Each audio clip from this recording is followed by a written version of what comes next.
Transformer ये क्या है? ट्रांसफॉर्मर एक आर्किटेक्चर मॉडल है जिसके ऊपर सारे एलएलएम बिल्ड होते हैं। अगर आप कोई एलएलएम बिल्ड करने वाले हो तो आपको वो आर्किटेक्चर यूज करना पड़ेगा। ये जो आर्किटेक्चर है it is given by Google. Attention is all you need. तो फिर आपको एक गूगल के थ्रू डॉक्यूमेंट मिलेगा जिसमें कि इसके बारे में डिटेल्स है। ये एक सिंपल आर्किटेक्चर है। देखा जाए तो बहुत कॉम्प्लेक्स है पर normally it is just encoding and decoding. Transformer करता क्या है? तो ट्रांसफॉर्मर एक इनपुट लेता है, it transform that into an output जो कि डिजायर्ड आउटपुट होता है।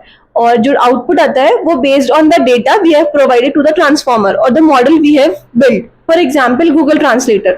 अब गूगल ट्रांसलेटर जो बिल्ड है वो एक ट्रांसफॉर्मर आर्किटेक्चर के ऊपर ही बिल्ड हुआ है। It takes an input and it returns output in the desired language. For example आप एलएलएम बिल्ड करने वाले हो तो you need to use this architecture which is transformer architecture given by Google.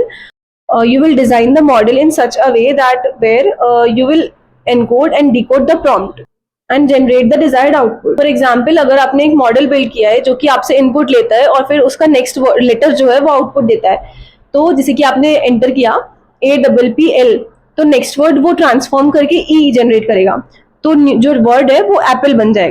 So this is all about transformers and जो architecture है that I will explain in next video.